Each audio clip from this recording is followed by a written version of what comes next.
What's going on, everybody? Welcome to tonight's broadcast of the NACL Open Qualifier semifinals here on Aegis Esports, where we have got ourselves the behemoth side of the matchup, Winthrop University taking on CCG Esports for a slot that will determine whether CCG makes the promotion tournament or not. My name's Gordo. I'm joined on the cast tonight by TDS, and TDS, we have got a hell of a series coming in for us tonight. Exactly. We have one hell of a matchup here. In the semifinals, two heavy hitters, two teams that were kind of prospect to potentially take it all. CCG against Winthrop. It's not something that I was expecting to see in the semifinals. I thought there was going to be a bit more wait before we actually see them in the grand finals, in all honesty. But so much of that can deliver really effectively in terms of the amount of games that we're going to see, but also because of the, like you were mentioning, the fact that this is going to be definitive for CCG. Winthrop is already in the qualification tournament, in the promotion tournament, so they are probably not going to be as desperate, but for CCG, it's all or nothing. If they lose here, that's their hopes and dreams kind of gone. So it's important to see how they perform tonight. Yeah, but I do think there's a lot of pressure here on Winthrop University because for all the hype they get, for all the for all the talking up we do towards them, for the ACL title that they've already obtained, they have yet to win an NACL qualifier. Sure. They dropped to Aporia last time, who's now Blue Otter, and they're not going to be happy if they end up walking away from this qualifier season without having been able to take home a qualifier title. They've got themselves a spot in the promotion tournament, but fighting for seeding always going to be important, and that first seed goes to whoever wins this tournament, and that is going to be Winthrop's goal here. But I got to be honest. I mean, Winthrop University, they're my pick to promote into NACL through the promotion tournament, or at least one of my two picks, at least by default. That could change based on their performance here tonight. You know, there's still some more games to be played before the promotion tournament. But CCG pre-tournament were my pick to win this whole open qualifier. So there's definitely, I feel like whoever wins this is going to be my favorite for the finals one way or the other. And this CCG squad, it's just so stacked to the brim with NACL level talent that it would be a shame to see them drop out here and not make the promotion tournament. So I don't know who's going to win, and it's going to be a banger either way.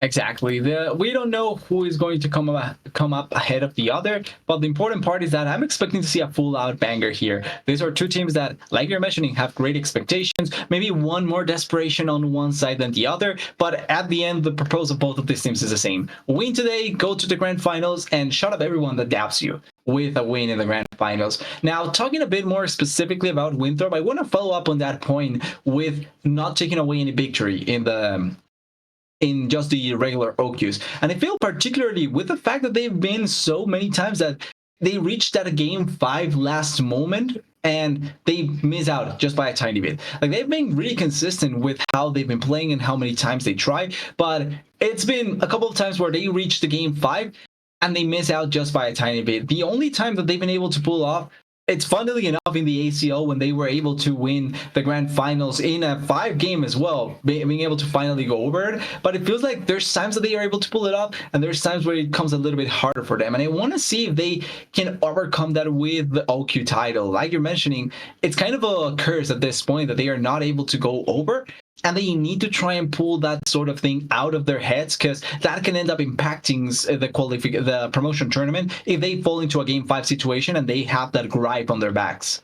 Yeah, I mean, it's been said. I've seen the Twitter takes already, TDS, that Winthrop could be considered chokers, can't close it out, can't make it over that last hump, and that could be something that continues to proliferate if they're not able to take it up against CCG here, if they're not able to take this first tournament, and that's going to follow them to the promotion tournament. We're going to do an episode of the Salt Mine with our boys Slayer and Bonfire on this promotion tournament at some point or another. Exactly. And if Winthrop drops here, it's going to come up. I mean, I'm going to promise you that right now. People are going to be talking about how Winthrop have not been able to win one of these OQ tournaments and say, hey, if you can't win that, how are you going to win a tournament where it's going to be the top teams from these OQs and the bottom teams from the NACL?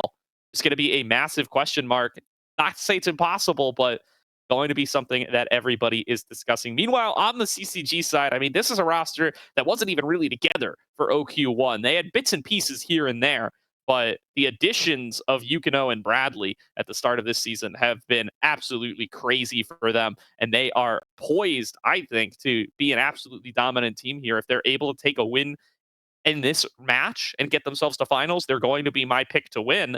And they've got so much wonderful up and coming talent on this squad. The most notable, I think, of which is going to be Bradley in the mid lane, Yep. role swapping his way back over after a couple of years in top lane with Team Liquid Academy. And he has just been putting on a clinic against all these other OQ mid laners.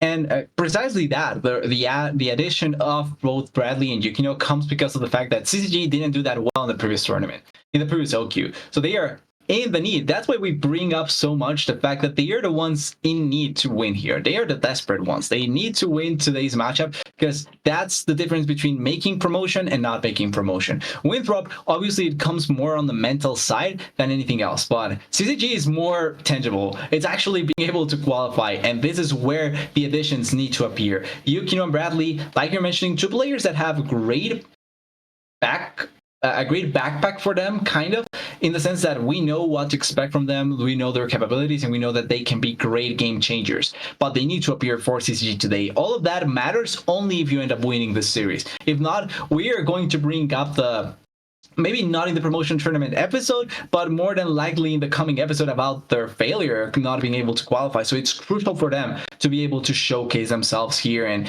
for the rest of CCG to also make it easier on them to try and carry it out. That's why this game is more hype, considering all the stakes that are coming through from both of these teams. Obviously, the other semifinal is going to be exciting as well, but the fact that we still have one team that is not yet qualified compared to the other side, it's going to make it even better. Yeah, it's the team that's destined to make NACL. It feels like in Winthrop University, with how dominant they've been at this level for the last year or so and change, coming Yep. up against the team that is built out of NACL talent, right? Four players on Exactly. this CCG roster have played in the NACL before. They have been on starting NACL rosters. And then there's Crimson up in the top lane, who wants to be able to follow in the footsteps of his brothers, who wants to be able to take it to the next level, compete in tier 2, compete in tier 1. And it's going to have to start with a win here that gets you into promotion territory for the NACL. It's all on today's matchup, and I'm really excited to see how it's going to go. As soon as we get in, we're going to get the first glimpse into it. And importantly, I want to check out on some of the matchups, trying to look forward into the series, right? There's star talent pretty much everywhere, but I want to focus on two places particularly. One is in the mid lane, because obviously Bradley is kind of the focal point of the CCG newer roster, the newer change.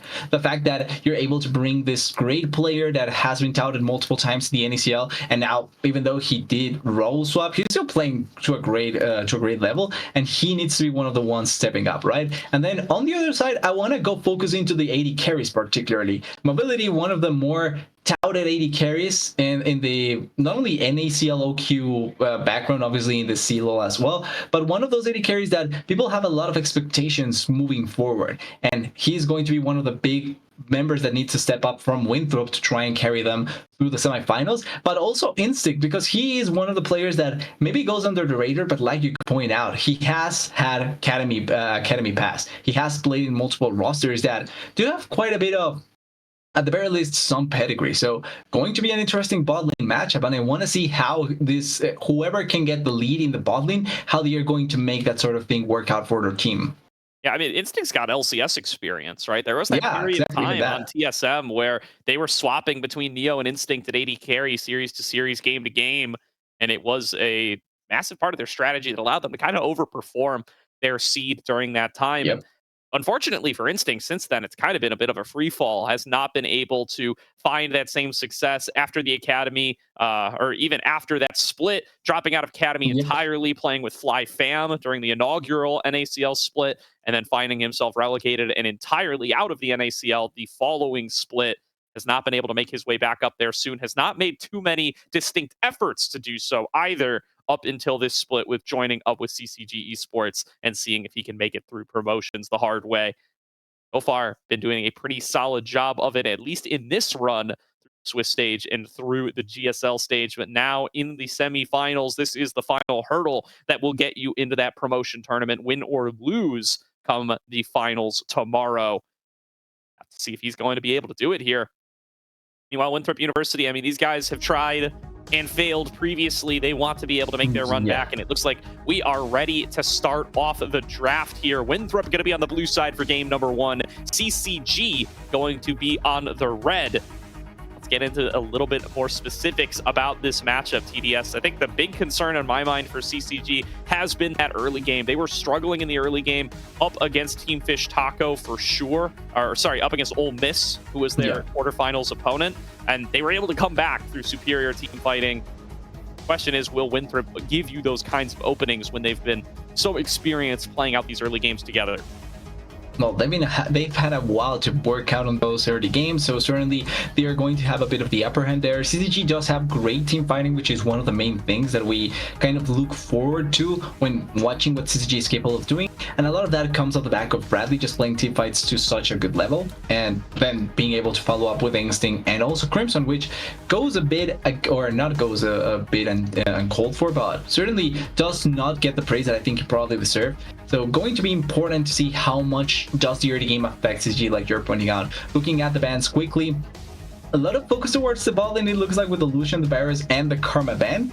And then interestingly, the Azel taking away from Bradley. I love the champion. Sadly, we're not going to see it here. But importantly, with some of the nerfs that happen, I'm pretty sure we're not going to get a lot of Smolder, even if it's not banned away. Probably not going to be seeing a lot of it. He still works, but it's not the same degree.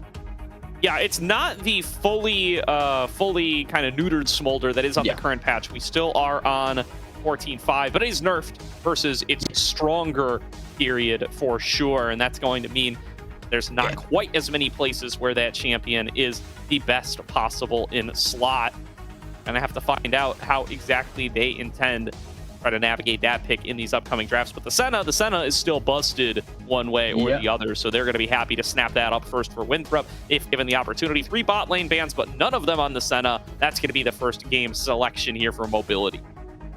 That was a lot of focus they want towards the bot lane. The Ashe to close out the bans, and then the Senna pick here. Like you're pointing out, Senna is still so strong that it doesn't really matter.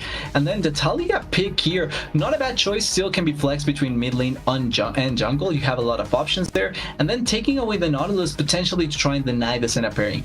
I am one of the biggest Senna Nautilus hater, not because the pair is bad, but because I just dislike the pairing. It just looks boring to me. But it's a takeaway to try and deny the pairing from just going forward. The Tamkins, though, it's the kind of quintessential Senna pick that we've always seen, and it would make a ton of sense to see with the Senna. That being said, it's still boring, and I would have loved to see more variety coming into that bot lane map pairing.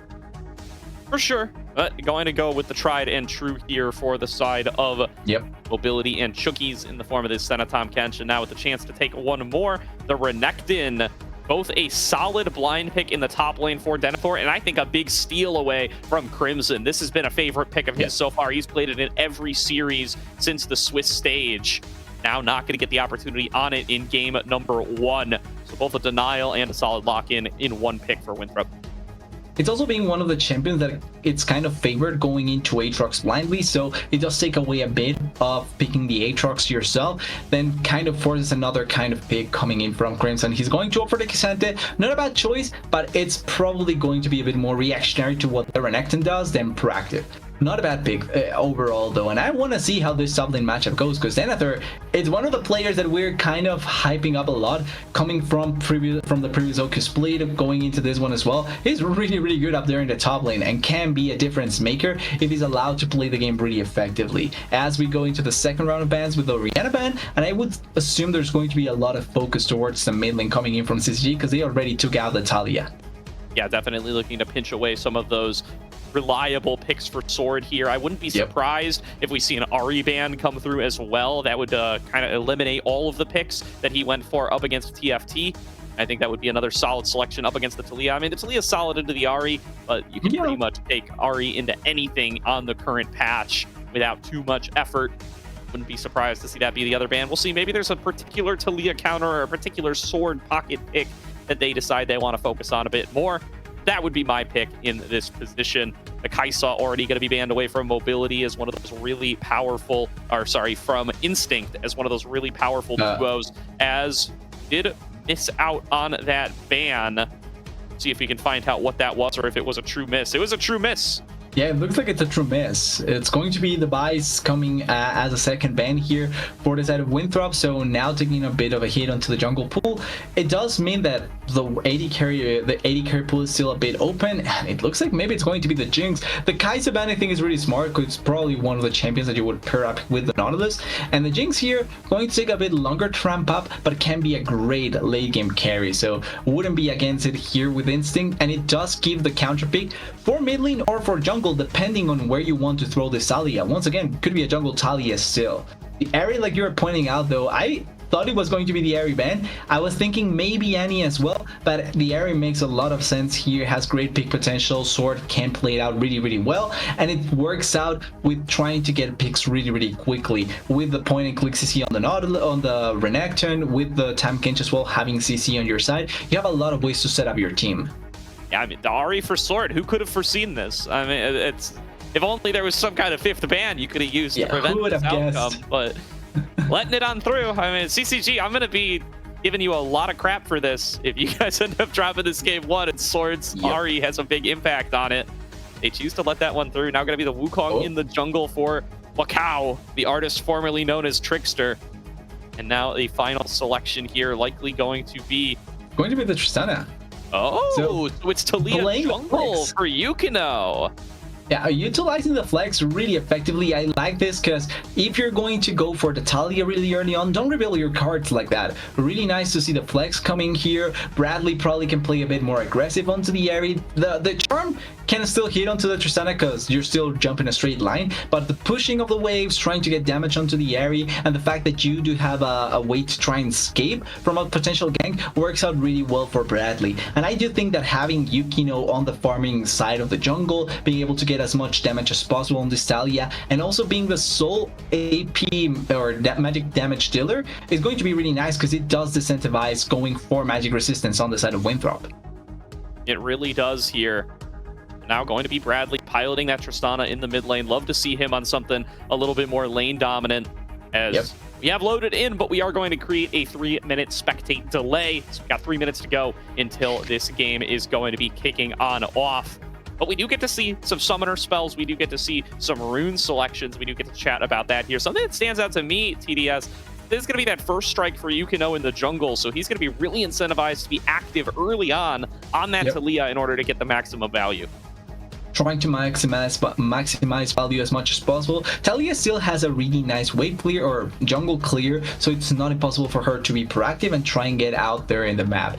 It's not going to be to the same degree that she was once before in the jungle, but she can still find a lot of value. And then also the fact that you have the work ground for potential 1v1s just make it a bit difficult for Wakao to try and get some potential fighting action against the Talia. Also, the movement speed does make it easier to try and go for certain ganks, and you have setup in pretty much in 2 out of the 3 lanes. Obviously Bradley doesn't have the CC to try and follow up there, but you do have a lot of damage, so if you're able to catch Sword out of position, you can set up for a kill there. I want to see Yukino not necessarily be the most proactive, but like you're pointing out, just try and get that first strike as much as possible, and then as soon as you hit level 6, go for the jungle ganks or go for the lane ganks as much as possible, and try and make Wakao be a little bit behind you in the pace of the game.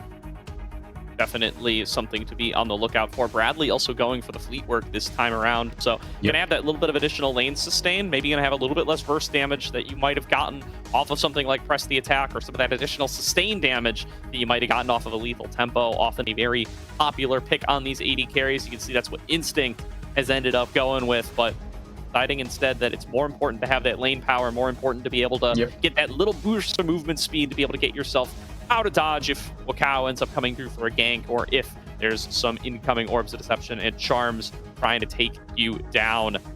Bradley going to be our big focus, I think, in this game number 1 on the Tristana. They saved the R5 swapperoo for him and Yukino to give him this matchup. They left the Ahri up seemingly to guarantee the matchup. Will definitely be a lot of focus towards that man in the mid lane. And importantly, that's why you wait the fifth pick to try and go for a counter here on the Tristana. I also want to look out for how Winthrop plays with the Renekton and the Wukong, two champions that want to try and get in from behind, try and get the flanks going really effectively, and also how the K'Sante is going to try and go for the peel for the Jinx, the Tristana, and the Talia. You're able to take out one of the bigger champions that are going to go towards the back, or one of the big teamfight ultimates like the Wukongs. So you want to try and make the most out of this K'Sante ultimate to pull people away and just open up the space for your carries. It's going to be an important game of timings, because the difference between winning a fight and losing out on it can all be decided by a tiny difference of seconds. And it looks like we are about ready to get onto the Rift here for game number 1. Sending it in right now. Winthrop University on the blue side, CCG on the red. CCG with their promotion lives on the line. It is win here or it is go home until summer. And it's going to start off with a potential staring contest. No one going to go for the bait, respecting the potential from either team to try and just be able to respond aggressively, but missing that spicy level 1 that try and gives you some sort of advantage early on. Absolutely. And that spicy level 1 is what we will be on the lookout for. Look like anything too likely. Notably, Wakao not going for the potion. Start things off. Not often needed on the Wukong, especially with how much they buffed up that stone skin passive a little bit ago. Makes his jungle clear just a little bit safer. Going to be helpful up against AD opponents as well, which you got 2 of on the enemy team in Bradley and Instinct. Checking out. They're going to go for a delayed invade here. Sword will come on out, so you can chucking out a couple of rocks just to kick things off, but not going to be too much additional play to be found. Instinct and Trevor going to respond to the opposite side with Bradley. It's just going to be that little trade of vision, but Ward gets in deeper slightly for CCG. It's going to catch a bit more of the vision. They do know, though, that Yukino is starting over on the top side, whereas they still don't know where Wakao is starting, because he can still kind of play around the red buff and then move around the vision so that he's not spotted. But I like the fact that both teams trying to catch that early vision towards the enemy jungle. It's not going to be as impactful, though, if Yukino is able to just farm towards that level, or farm quickly towards his level 6 instead of trying to interact with the mob. And the lanes don't really mess up in some scenarios. But apart from that, I do like the fact that they are trying to catch junglers off guard. Definitely what we want to be on the lookout for. Great vision set down on the opposing red side by CCG will give them a really clear idea of where Wakao is going as he gets over to the second phase of his clear. Yukino yet to be spotted out by that ward. I mean, definitely saw the initial bird take, but not too much to be found afterwards. Bradley's already going to be trying to get the most out of this Tristana pick he can. Nice little weave in there. Be able to get the explosion damage as well as an auto onto Sword, just for that positive trade. Going to look to dump as much damage into this turret in the early game as he can, as you can really cash out big time on plates with this Tristana mid pick. Yeah, funnily enough, already starting so aggressive to try and push into the area, and that's one of the things that you want to have going against an area, because one of her main advantages is pushing this wave really fast, moving around, and then trying to play with your Wukong on other sides of the map. But with the Tristana here, you're able to outpush her, punish her in some situations, and even try and burst the turret. That difference there can really be important to just make the area not be as impactful, and could go to show why they didn't ban away the area with this sort of plan. And a really early shove and recall comes out of Instinct and Trevor on the bottom lane, just to get Instinct back to be able to pick up that early game cull. See if they can eke out a tiny little advantage by being able to return before the wave crashes in. They're pulling over Yukino as well, as they might be looking for a little bit of a play towards bottom lane. Both junglers find themselves in this area of the map. Neither spotting each other, but Yukino going to be able to get first strike here. Not going to be able to pull him in with the seismic shove, and now here comes Wakao for the response. CCG going to have to back away immediately. Really unlucky there, just a tiny frame of the side, but kind of surprised to see Yukino walk into the lane before they walk forward on the side of Winthrop. Makes it so that they can move just in time to run away, as we see Wukong and Tristana fighting a bit. See here, we'll brawl back and forth. They're going to end up going down. Either going to take too much damage. He said in either way. Going to be a little bit of a lull state for the time being, as junglers going to both go for crabs. Does look like Wakao's going to walk away with the double crab, so a faint advantage for him in the jungle matchup, as Denethor has just been keeping this wave right in Crimson's face all lane long so far. Fight breaking out the bottom lane, flash and cleanse away from Instinct, but now Chookies might be in a little bit too deep. Has to think about flashing back out, but trusts that the gray health will keep him safe. Chunked very, very low here, but that is the last of Instinct's mana disappearing to those shots from the rockets. Not be able to chase any further. Yeah, but the problem here now is that Instinct blows both summoners to try and escape that situation, whereas they didn't blow anything on the side of Winthrop. Now the setup for a potential gank from Wokow is much, much better for Winthrop, and if he reaches level 6 before Instinct gets his flashback, goes for a lane gank or any gank in the bot lane, it's going to be a certain kill, unless they play really badly. But really like the play there coming in from the bot lane from Winthrop, and showcasing that even in a matchup that they are getting pushed on, there's still a lane that you have to be really careful about. Definitely is. With both summoners down for Instinct, it could be dangerous on that bottom side. Did go in for another recall here, just grabbing up a sword. Coming back on in. Be working on stacking up that cull as well. It's all about the later game on this Jinx, as Wokow is working his way on those grubs. Should be able to secure them for the team. It will be the cross-map trade for the Dragon. CCG's bot lane, they've returned from their time in the base. They should be able to secure this one, no problem. Objective for objective, 3 grubs for the side of Winthrop, 1 dragon for the side of CCG. But importantly, trying to push lanes, the more grubs you have does make it easier to try and secure some objectives for yourself, as you know, trying to steal camps from the Wukong as well, trying to at the very least push the pace of the game a little bit faster in your favor. And Bradley also reaches level 6, so here could be a timing where you can try and set up for a kill into the area with the burst damage that you have both on the Tristana and on the Talia. Little fashion back and forth here from both sides. Take a look at where these junglers are both pathing, both on the bottom side right now. Could be a revisit to the bottom lane for both before too long. You gotta believe Instinct has got a target on his head after having blown both summoners earlier on, and Wokow smells that there is an opportunity to get something done. Still quite a quiet start when you look at how both of these teams do want to play it out, and with what we were talking about in the pregame with who likes to play more of the early game and how they like to play it, for CCG, the fact that they are not getting as punished really early on does mean that they can play a bit more calmly coming into the late game. Potential gank onto the mid lane, but nothing is going to go on, and the game just keeps on being pretty equal in a lot of the instances. I'm going to be honest, I like a quiet early game for CCG. Dive in on towards Bradley. He's going to try to jump himself away. Sword going to be able to land that charm underneath the turret, taking Bradley low, but the tower shot's back. Going to force Sword to disengage. Either party going to fall down there as the bot lane's still trading back and forth. Chookies feels confident playing aggressively on this Tahm Kench. Knows that he'll regen it back up before too long. It is an aggressive jump there, and they do blow the flash from Bradley, so trying to make the Tristana suffer a bit more in the mid lane. Really like the play there, even though the ultimate from Wokow wasn't used. Now there's no flash on the Tristana. That means that you can re-engage there. Oh, Instinct. Chookies again, and yeah, I mean, he's perfectly happy with these kind of trade patterns. As long as he gets the tongue lash down onto somebody, it's probably going to be favorable in health for himself and mobility, especially with those healings coming through from the piercing darkness, and going to be able to crash the wave thanks to it, looking to get themselves a plate. Hook in from Trevor, though, trying to play aggressively up against Chookies. He will again be able to fall back without too much danger. But seeing that low mana bar on mobility means that Winthrop are not going to be able to keep this siege up for long.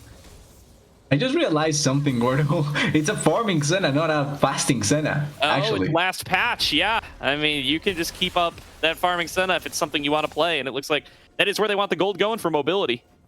Well, they do. It's a case for Winthrop that keeping gold to mobility almost always works out. That being said, well, it can work out. Don't get me wrong. I think farming Senna in this previous patch is still useful enough and does have some merit. I'm not the biggest fan of it because you can play Senna normally and she still does so much and you give extra gold to the other player. But with this, the Senna spike is going to be a bit quicker. You will have more damage on the Senna, and it does mean that Tahm Kench still will be playing more of a supportive role than being an active tank to walk forward. That's kind of the difference that you make here. And it also means that in bot lane trades, Senna is going to be doing a bit more damage than she typically would be doing. Yeah.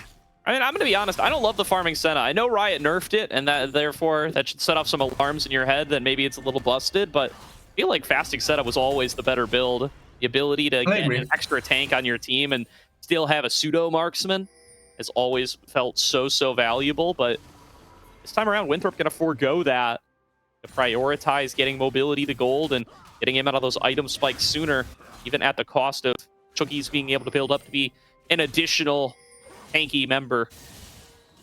So far, hasn't had too big of an impact either way. A bit of a CS lead going over towards mobility is use their opportunities. Here comes an engage from Sword, and the dash shot in really well placed from Chookies, reads the play, and will take down Bradley for first blood. Winthrop's on the board. That was beautiful there by Chookies, reading the jump trajectory, and even if the jump doesn't work out, you still have no flash on the Tristana. So as soon as the jump happens there, you're in a perfect spot to try and kill the Tristana. Bradley going a bit too aggressive, and they punish it so effectively here on the side of Winthrop. And there's no real attempt coming in from CCG to try and make a play that it's super impactful, because getting the plates here is not bad, but you need to find a kill or more gold going into Instinct than just a play. And you need to be concerned about Instinct getting responded to here.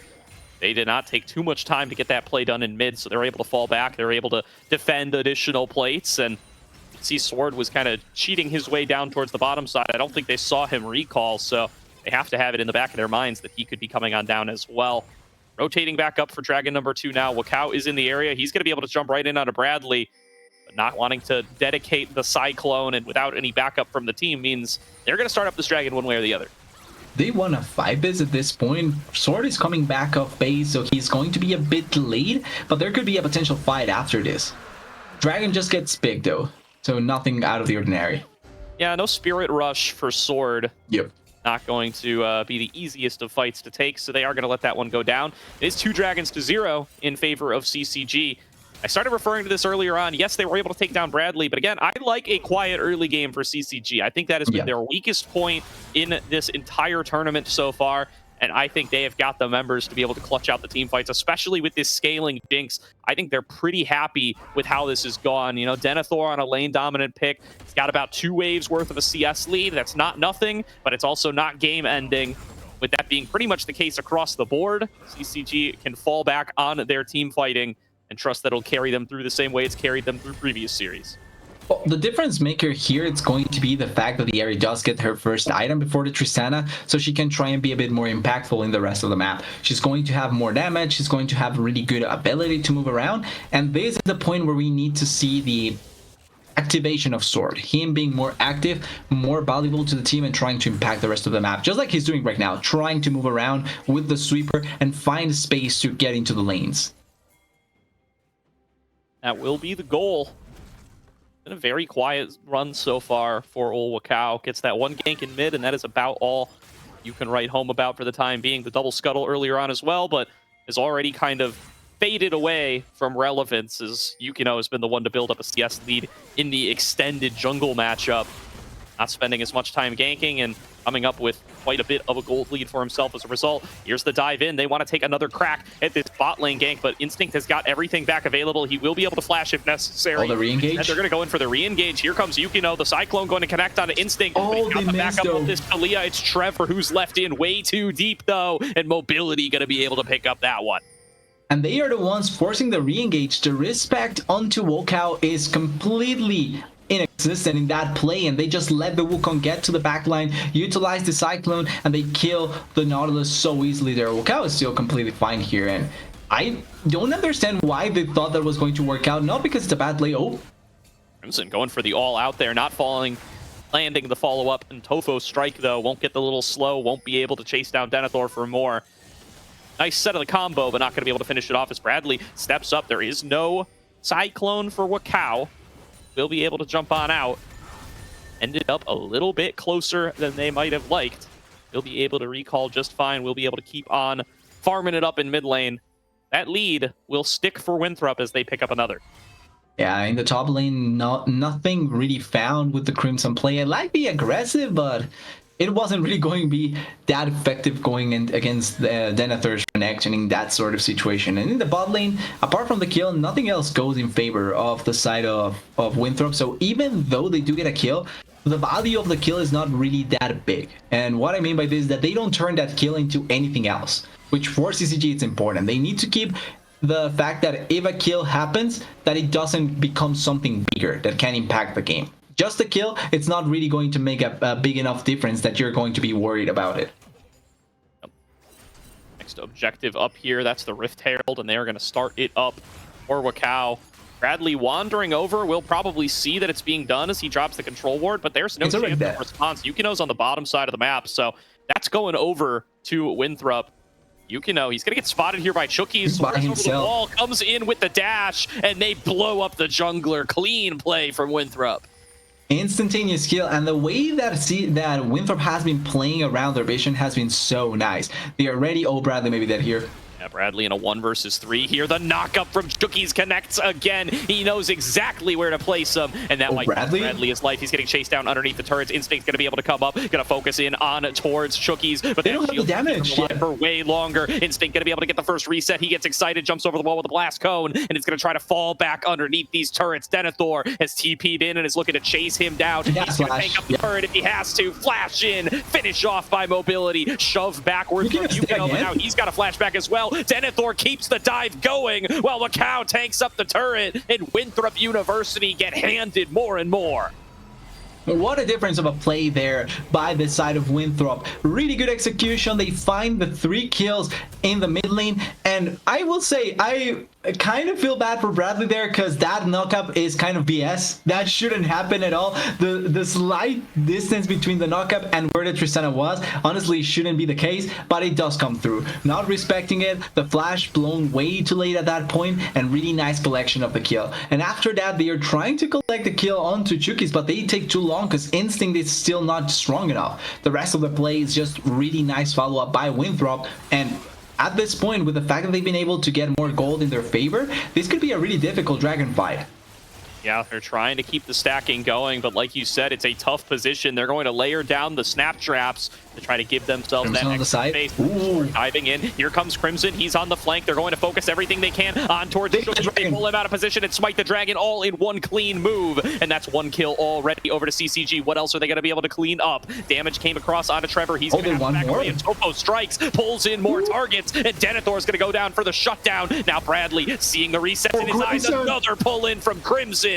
We'll get 2 more to the side of CCG, and Mobility left all alone underneath this turret. No chance at a defense. Yeah, I'm not gonna lie, I didn't think that was going to work out that well, but Crimson make it work so effectively there with the K'Sante, and also the fact that they did have the damage to blow up a target so quickly. Oh, Crimson. Watch out with that last raise, almost take it down Instinct as well, and that'll be shut down gold over to Mobility. Star AD of Winthrop sitting here at 4-0, even after his team makes a losing play. Giving the gold to Mobility, probably not the smartest choice, especially a shutdown, but after what happened, collecting the dragon and getting the kills and a couple of shutdowns in their favor, probably still a great play for CCG. Also, crucially, they are now at soul point. That means that the next dragon fight has to be taken by Winthrop if they want to try and stop the stacking going, because one big thing that CCG has is double marksman. And that means that if you get Soul or Hextech Soul with 280 carries, that's going to be so much or so bothersome to try and deal with. It really is. You do not want to give that one up to any team composition, frankly. Hextech the strongest souls, but especially to this CCG comp, who's going to have this range advantage. There's going to be rocks flying at you. Oh, there's going to be missiles. There's going to be level 18 Tristana, and they come in with a TP play on towards Wakao. He's going to have to use that Cyclone defensively. It will be enough to get him out to safety, but that is a critical tool down for a few more minutes for Winthrop. It is a critical tool down, but importantly, there's no actual objective that they are going to be playing with for now. That TP is going to be down for the next 4 minutes. It means that there's not going to be anything for Crimson to try and accomplish on the other side of the map, whereas Denethor's TP is going to come back really quickly, and now he even gets a turret. Crimson not getting the dash through the wall, thought that he would, and that's going to really mess up this trade against Denethor. That's 2 turrets. It is. Well, at least Bradley responds with 1 back, but I like the attempt, though. I will say I like the idea that CCG had, but it probably is a play that you need to pull up with ultimate, because Crimson didn't have his ultimate in that spot, so that's why it looks kind of weird, the idea that they have previously. Rift Herald going to crash in mid, won't be able to pick up the tower. and will fall down. Nobody hopping on its back for that particular play. The gold now pretty much neck and neck. Both teams have exchanged blows over the course of this early game and mid game. Now about 2 minutes to go until that soul point. Keep your eyes on what CCG are going to be able to do with that. Note, like you said, Crimson not going to have access to the TP. Bradley will, so they can put Bradley in these matchups up against Denethor. Sword will probably have TP back up by then as well. We'll have to see how they choose to pressure the map. They should be able to get this mid-outer turret after CCG. They really want this. Look at Bradley caught out pretty far away. Denethor coming in for the collapse. Bradley falling back to Yukino. Will Bradley's fine. Safer. There's the shove back in. Chucky's now getting focused, going to drop. That's a reset for Bradley, jumping forward on towards Denethor, and Denethor trying to turn this play around, but it's too little and it's too late. Yukino keeping the fight going on the other side. Shove back in mobility. He's too low to keep fighting. Wakao trying to jump away with the decoy. Is it a Baron play now? 3 members of Winthrop will walk away from the play.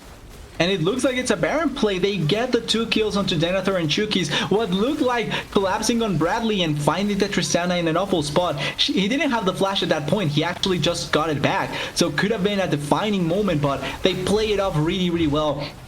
And this is the true strength from CCG. We talked about this in draft. They may not be the best team in early games, but at the point where they get to team fighting, they really know their limits and they execute on it so effectively. Instinct almost died as well, by the way. And now it's looking like a fight for the soul. They get the Baron buff, they get the extra stats that it gives, and also the control, or a bit of the control on the map. Sword was looking for a pick though. Immediate TP towards mid lane from Bradley. They just want to get this mid prio back. They want to set up for the Dragon Soul. They want to see what they can take here, using this Baron wave to try to get in towards the inner turret. Here comes Chukies with the Abyssal Dive, trying to fall back and help out mobility, and this turret is just going to get demolished. Jinx plus Tristana, way too dangerous to structures. That'll fall down. Now it's time to set up for Dragon. Exactly, they push so quickly and now they also are getting the setup back in their favor. There's not a lot of vision though in river, so even if they get the push here, they are going to be a bit blind going into that river. The setup for a potential flank can still work out really well, and we have to account for the hex gates as well. River going in to make sure that that vision ward is going to fall. Started. They're going to start up the Dragon, pulling it out here. Winthrop University a little bit late to the play. Wakao coming over the wall. Trevor knows that he needs to mark him. Instead, they might just look to force onto 4, knowing that Wakao is cut off. Too much damage. You got to be very careful here for Instinct. He's getting autoed by the Dragon the whole way. They're going to cut off Wakao on the other side. Denethor diving back into the back line. He's going to get ulted back away by Bradley, but it's too late. He flashes right back in, and that's shut down on towards the crucial targets. Instinct is down, and Bradley is at 0 HP. CCG are forced away from their Dragon Soul, and they're going to lose more members while they're adding Crimson to try to fight his way out. Will go down to mobility, and the damage back from Yukino is not enough. That's so much damage that came through from the side of CCG, but crucially in the fight, and I don't understand why.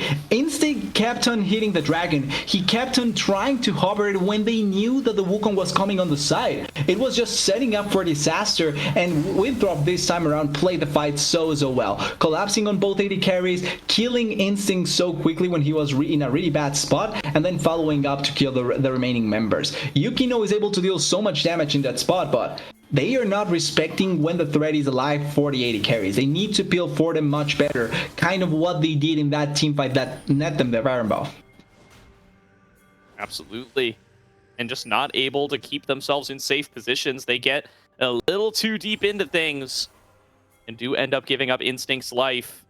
That is going to not give over the lead, but give Winthrop some breathing room here as they deny the Dragon Soul once again. They've got a while to go until they're going to have to worry about that one, and perhaps even another Baron before that breaks out. That's going to be the Baron buff expired for CCG as well, so only really getting that mid-inner turret. It's not nothing, but it's not as much as you hope to cash out with from a Baron. 100%. You wanted to try and at the very least force a bit more damage into the base. Both teams are pretty equal in terms of what they've been able to obtain in the map. Looking at the souls quickly, by the way, 70 souls for the Senna when she's playing farming is actually a really good stat. So Mobility doing a really good job at not only keeping the stacks up, but also being able to farm really, really well. You can do it all when you're the farming Senna. That is one of those advantages. That's why they nerfed it. I suppose so. I suppose so. You get yourself a little bit of column A, a little bit of column B. Chucky's, of course, is made of paper, and he's shown that in a couple of plays. So, you know, you take the bad with the good. But has not been too big of an issue either way. They do continue to set on up for the recall, coming back out, redeploying, and seeing what they're going to be able to find. And they need to find something in both sides. That being said, the game is so close that realistically it doesn't feel like either team has been able to get the Baron or control over the Dragon. And this is kind of the expectation that we were going with going into this match. I'm glad that they are so close because it does create a fun scenario for both of these teams. And now that we're waiting for the next objective to spawn, kind of 2 minutes for the Baron, 250 for the Dragon, I want to see what the focus is going to be for both of these teams in terms of what they really want to get. Because with Soul Point already on their side, I feel like CCG probably should prioritize much more the Dragon than the Baron. Even if I understand why they don't. I can definitely see that. We got about 90 seconds to go until the next Baron's going to be on the table, so eyes going to be on how both of these teams choose to play around that objective. More and more item spikes coming through for both sides, notably the full 3 items here for mobility.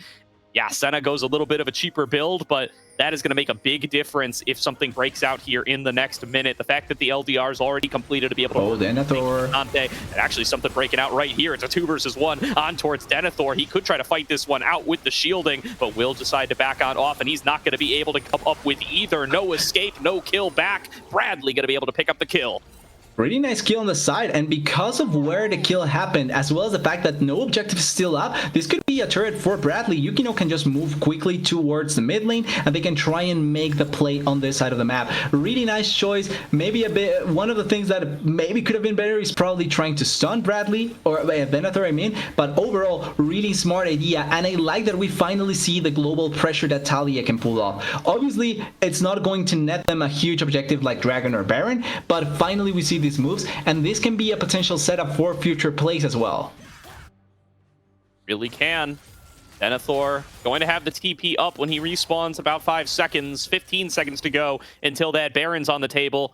And the recall's already done for CCG, redeploying all towards that top side. This is going to be the focus. While Sword is picking up that wave on the bottom side, he has TP to rejoin the fight. But look at these guys camping here. Wakao and Mobility hoping for an inadvertent face check, but they're just going to find themselves with Trevor.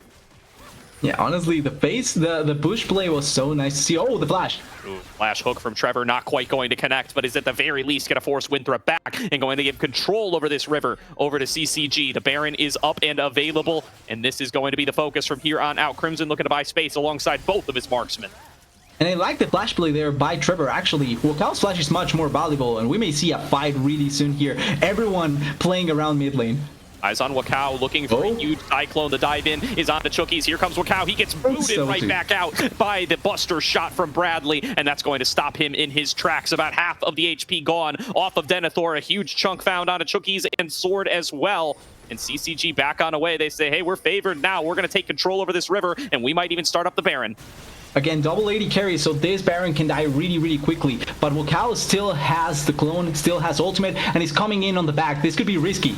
A huge 4-man knockup in the cards here as they hold across the wave. Instinct taken incredibly low. Gets hit by the knockup and is going to drop, but it's in trade for Sword. Mobility is set up with perfect fight lines. He continues to fire shots through the rest of the CCG roster. Flash forward from Denethor, finds the last remaining carry. Yukino with a massive seismic shove.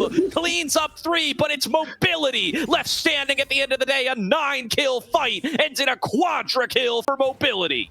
And what's a triple kill to a quadra kill? Yukino actually doing so much damage, but like you said, Gordo, Mobility with the perfect spot in that team fight. And this is pretty much why Senna is still considered so strong. Her kit is so valuable in this team fight. Ultimate value, heal value, stun value, everything is so good by Mobility. And even though it's not a Baron buff, it's going to be more than likely this Dragon, and stopping the soul point still for the side of CCG. Maybe someone can TP. Crimson has teleport. Can he actually do it? Oh, he's gonna try. They got it low to 400 HP, and Mobility will secure the Dragon again. You know what? I've dealt with Winthrop fans before, TDS. I'm gonna say it right now. I apologize, Mobility. I was not familiar with your farming Senna game. He is clutched up massively in this game number 1. It deserves all of that credit. 100%, so well played by Mobility, and importantly, he also didn't use Flash in that previous fight, so he actually still has a save, a way to keep himself safe from any sort of play. I will say though, I don't like the fact that CCG is playing so aggressive for some of in some of these fights like that, because they have double AD carry. The only way that your backline can die is if you're not protecting them, and they are doing just that. Oh, Trevor, no Flash. Found his engage. He gets the Cyclone onto 2, and that's going to let them clean up Trevor. That's 40 seconds with no Nautilus. He didn't even get to depth charge, and CCG now find themselves outnumbered and outgunned. Sword on the side. Sword on the side, really risky there. Yeah, going to be finding Crimson, trade back and forth. Baron at half HP. Yukino has the flash. He has the ultimate. He could risk it all here. And will he do it? He's going for it. He steals the Baron. Yukino buying additional time for CCG. He'll give his life to Denethor. But Bradley now wearing purple as he pushes on the bottom side and is able to pick up that outer turret. I don't know how he does it, but it's so well by Yukino there. Sacrificing his life, ends up dying, yes, but you get the turret in the bot side, and importantly, 4 Baron buffs in the favor of CCG. Now, the game is going to go a bit longer now that the Baron buff is in their side, but as long as they don't make any big mistakes, this could be a big push for CCG. Winthrop, though, I understand. I think the idea is not bad, but they were not expecting Yukino to be able to steal it like that. And I feel like Sword had to be more on the side of stopping the jungler than trying to go for the assassination. And Denethor as well, maybe. Yeah, I mean, it made up a huge difference there. They end up with the burger flip. They are not able to get away from Yukino. Nobody's left marking him. He gets over the wall and is able to snag that one. I mean, the only way that play is cleaner is if he does it mid-surf, but I understand not wanting to take that risk here. Keeping the game as close as possible, like this Baron buff doesn't really mean that CCG is going to break the base. Because the protection that, Yukino Who dive forward, Yukino gonna be caught. Instinct trying to catch it up. There's gonna be the dive in from Wakao. They're gonna clean up Instinct too. Winthrop University snapped a trap shot, and they might cash out with 4 kills. Trevor trying to Spider-Man his way out of here, but he's got no chance. Chookies cleans him up, and it is going to be a 5 versus 2 on the map. Winthrop University have their run of things. And exactly just like that, the Baron buff has no value anymore. Pretty good play there by Winthrop, but it's so nice to see coming from both of these teams. The split-second decision to just go for the play there, both Walkout and Sword. Aggressive, no flash on Yukino, they insta-kill the Tali and then moving for Instinct. It's so well done. This game is on knife's edge. Could go either way. And it's all up to how they're able to protect Instinct. I mean, Yukino and Instinct both getting blown up at the start there just gives them no chance in those full-on 5-on-5s. You just got to be disciplined in your positioning across the map if you're going to be able to execute against Winthrop University. Otherwise, they will find your exposed members and they will take them down. It really looks like that, and 104 souls for the Senna at 32 minutes. It really doesn't look like she was playing the fasting Senna. That she was playing the farming Senna, I mean. It looks like just a normal fasting Senna. So strong what Mobility is able to do, and even though you have 2 marksmen, Mobility kind of equals that with the damage output that he has had so far. You know, coming back out of the base as is Instinct. Dragon once again, twice in a row. Winthrop University have been able to deny that crucial soul point. CCG going to try to make that stop being the case right here, right now. They've got 4 items on each of these AD carries. This is such a powerful fight position for them if they can get the fight lines that they need. And look at them. They're already collapsing on the bottom side. They want to see if they can get a play on the sword. Yeah, they are trying to look for it. They also have the Baron buff on both Bradley and Crimson, so they were probably trying to find a potential play with that Baron buff push. But the minions just die and they are not able to go for it. Teleport from sword. They know that the control on this dragon is super crucial. And honestly, Winthrop has been really effective at controlling some of the... Oh, wait. Vision everything on Winthrop. The fight starting up on the other side. Bradley firing away, keeping Denethor at bay. Jumps over the wall, is going to find himself face-to-face with Cow, but the 280 carries are going to be able to melt him down. Instinct backing away, getting chased down by Sword. Sword goes into the stasis, and both carries are down. The execution from Winthrop is just too good, and they're able to find the members they need. Sword stays alive through it all, and this is going to be another Dragon, 3rd in a row to Winthrop University. Third Hextech, but once again, the fight from CCG feels a bit disjointed because they are playing without protecting their AD carries. Yukino was trying to get to the fight quickly with the Weaver's Wall, but on the side you see Sword, on the side you see Walkout. The backline is always in an unsafe spot and the protection is not as effective. You need to see more of the Trevor and Crimson just protecting the backline for as much as possible. Sword trying to stop the backs here. I was really feeling CCG favored after they were able to snag that kill onto a cow, but Denethor too strong on the front line, and now Denethor coming in on a big flank.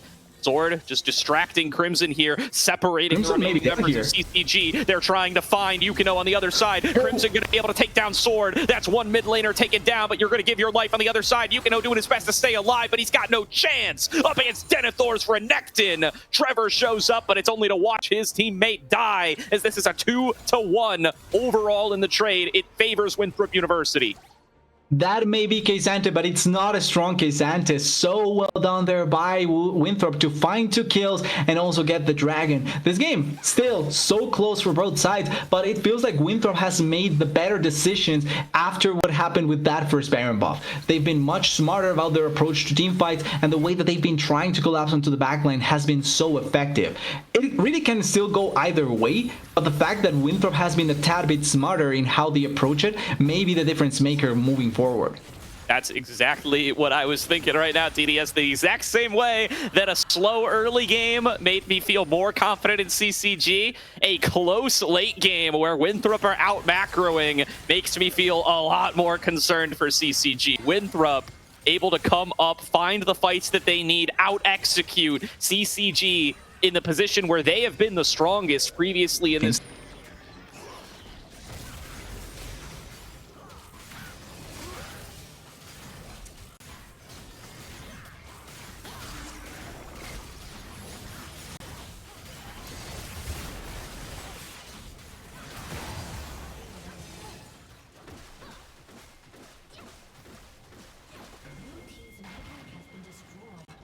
That might mean we're going to be able to cast this fight. Let's get the stream up, boys.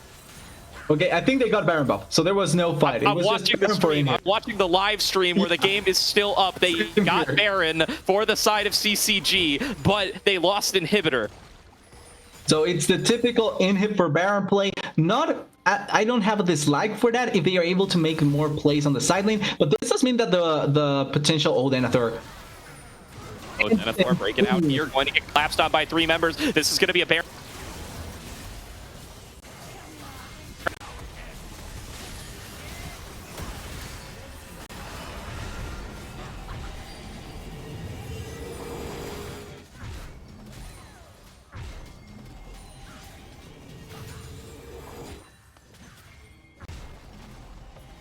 Is just too much.